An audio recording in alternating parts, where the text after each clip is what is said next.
ফ্রিল্যান্সিংয়ে আপনি যে ধরনের স্কিলই ডেভেলপ করতে চান না কেন বা যে ধরনের পজিশন থেকেই আপনি স্কিল ডেভেলপ করতে চান না কেন, আপনাকে আগে জানতে হবে যে কে আপনার কোর্স ইনস্ট্রাক্টর থাকবে। আপনার কোর্স ইনস্ট্রাক্টর সম্পর্কে প্রপারলি জানার পরে আপনি আসলে ডিসাইড করবেন যে ওই পজিশনটা আপনার চুজ করা উচিত কি না। অন্যথায় আপনি ওই পজিশনের বয়স কত, কত হাজার ফিডব্যাক আছে, বা তার স্টুডেন্টগুলা কত লাখ টাকা আর্ন করতেছে, ওগুলো দেখে যদি আপনি পজিশন চুজ করেন, সেক্ষেত্রে আপনার ভুল সিদ্ধান্ত হবে।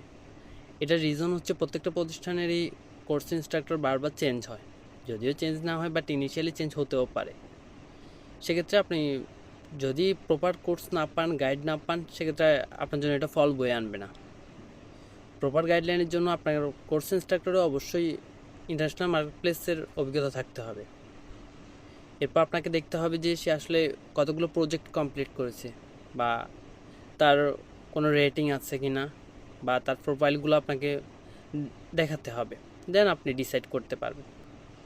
অথবা আপনি যে ধরনের প্রতিষ্ঠান থেকে কোর্স করতে যাচ্ছেন, ওই প্রতিষ্ঠানের ফ্রি ভিডিও কোর্স আছে কিনা দেখবেন।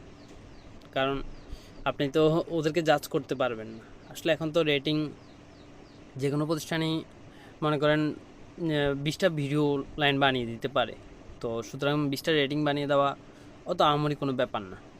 তো সুতরাং আপনাকে দেখতে হবে যে ওই প্রতিষ্ঠানের ফ্রি ভিডিও কোর্সগুলো আছে কিনা, দেখে ওগুলো দিয়ে আপনি জাজ করতে পারবেন যে ফ্রি ভিডিও কোর্সটা এমন হলে প্রিমিয়ামটা কেমন হতে পারে। তো সব মিলিয়ে এর বাইরে আপনি যে ধরনের প্রতিষ্ঠান থেকে কোর্স করেন না কেন, আপনাকে প্রতারিত হতে হবে। আপনি যদি দেখেন যে বড় বড় টাইটেলের লেখা দেখে যদি কোর্স চুজ করেন, সেক্ষেত্রে এটা আপনার জন্য মঙ্গলজনক হবে না। অন্যথায় আমি রিকমেন্ড করব সর্বদাই আপনি গুগলকে আপনার কোর্স ইনস্ট্রাক্টর হিসেবে ধরে নেন, বা চ্যাট জিপিটিকে ধরে নেন। সে আপনাকে ভালোই গাইড করতে পারবে।